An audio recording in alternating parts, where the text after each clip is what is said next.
Australia. The source of this crisis is not heroin or ice, it's prescription drugs, which are killing a growing number of Americans and Australians.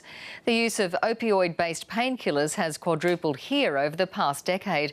At least 800 people are overdosing every year. In the US, it's worse. 142 people die from an opioid overdose every day. More than are killed in car crashes or gun homicides.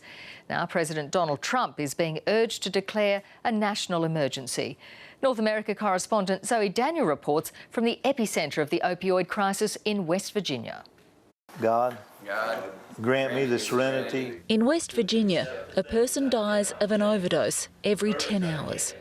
And the wisdom to know the difference. Bobby Borders tries to save some, but it doesn't always work. You know, through God's grace, we've not had one die in the house, but, we're not exempt from that.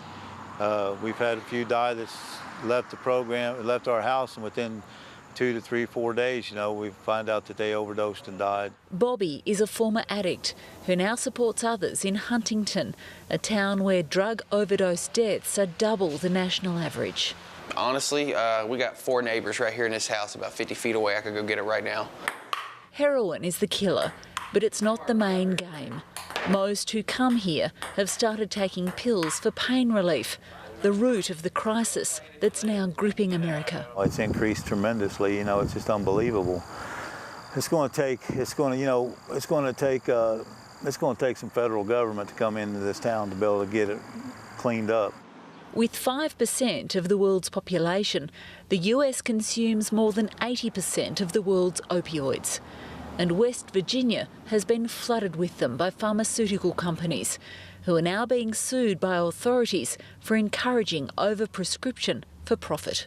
People get introduced through heavy labour, mine working, logging industry, and then they get hooked on these pills, and then it makes it worse. He was lucky. But the crisis goes far beyond the working class. I went home one day early from work, and a couple that were at least in their 50s were in a truck in front of my house selling my son pills.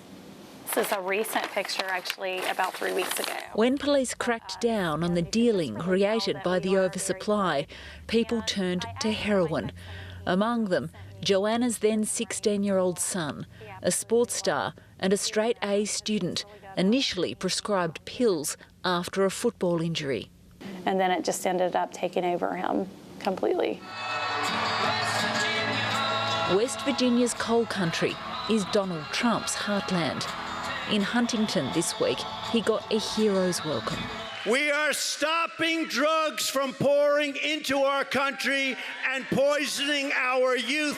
And you have a big problem in West Virginia, and we are going to solve that problem. But the federal government is being pushed to do more. The problem being, of course, in the state of West Virginia, it's a very poor state. You need resources from out of the state, and so you're really dependent on the federal government helping you out. There are now concerns Republican plans to dismantle Barack Obama's healthcare policy will make it even worse. This centre relies on federal Medicaid funding and insurance under the Affordable Care Act for its addiction recovery programs. Our treatment programs right now are literally on life support. But if Medicaid goes away, we're dead in the water. 31-year-old PJ is one who stands to lose. He's been battling addiction to pain pills and heroin for years. My mother, the biggest,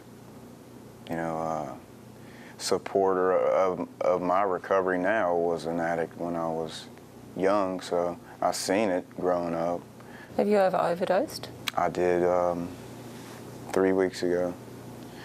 And that was the first time in my entire life, and it scared me to reality. When he came to office, Donald Trump appointed a special commission on drug addiction and opioids. Its initial recommendation: declare a national emergency.